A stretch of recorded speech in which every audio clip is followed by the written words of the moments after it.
Kuanzisha biashara.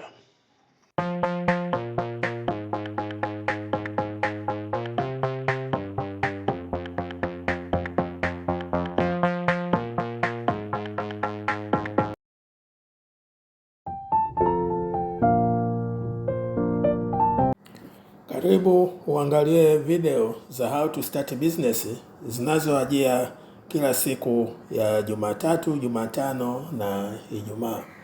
Na leo tunaangalia kipindi kile kinachohusiana na biashara 8 unazoweza kuuza kwa mtaji wa shilingi 100,000 au zidi hapo 100,000. Na leo tuko kwenye biashara ya pili ambayo inahusu chipsi na mayai bila ya kutumia banda. Sasa kaa nami mpaka mwisho nikuelezee hii biashara ambayo mtaji wako haufiki 100,000. Unapoona banda la chipsi unaona kama ni moshi, lakini Amina yeye aliona pana fursa. Akiwa na shilingi 100,000 mkononi, marafiki zake walimcheka wakisema haitoshi hata kununua jiko la gesi. Leo hii Amina ndiye anayewaajiri, na hii hapa ni hesabu yake iliyomtoa kwenye biashara.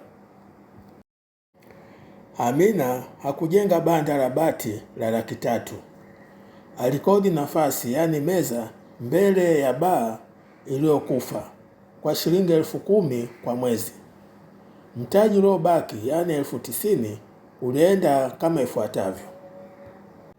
Viazi gunia dogo ilikuwa ni shilingi 35,000, wenyewe wanaita lumbesa. Mafuta ya lita 3 ilikuwa ni shilingi 12,000. Trei ya mayai ilikuwa ni shilingi 10,000. Mkaa na mishikaki michache ni shilingi 15,000. Changamoto kubwa ilikuwa ushindani. Kila kona kuna chipsi. Amina alitumia akili ya biashara. Chipsi zege la bei che. Badala ya kuuza sahani ya shilingi 2,000 au 2,500 au 3,000 kama wengine wanavyofanya, alianzisha kishoka cha shilingi 1,500 kwa ajili ya wanafunzi na bodaboda. Aliifanya kwa viazi vichache na yai moja. Hii ilimletea wateja 30 kwa siku ya kwanza, ambao walihisi bei zake ni za kirafiki.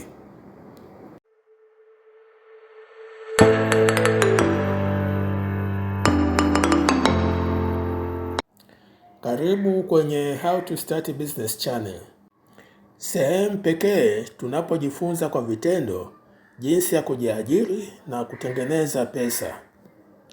Kama ndio mara ya kwanza hapa, data zetu zinaonyesha asilimia kubwa ya watazamaji wetu bado hawajasubscribe.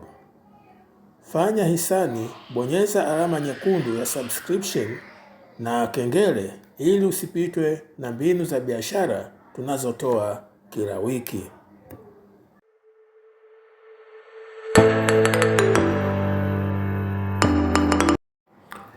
Kwa kuanza na sahani 30 tu za shilingi 1,500 kila moja, alipata 45,000 siku ya kwanza.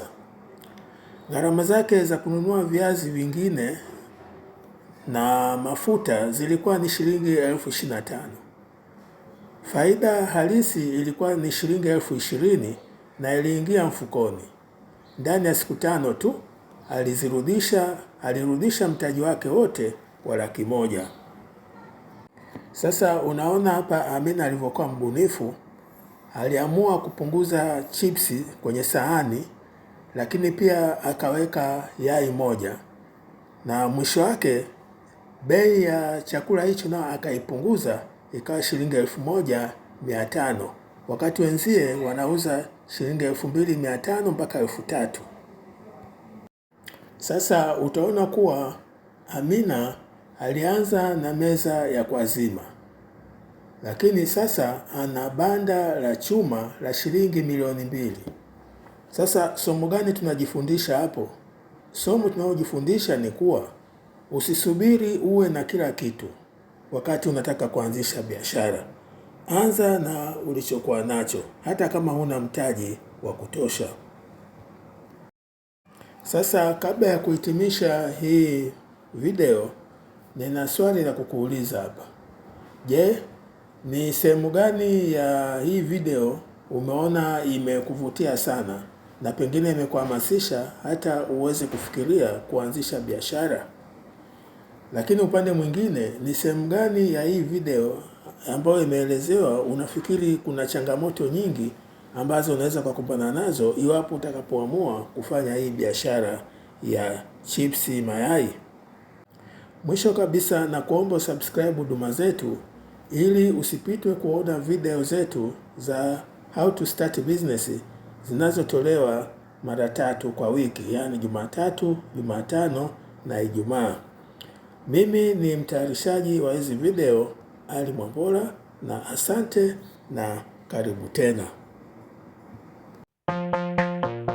Kuanzisha biashara.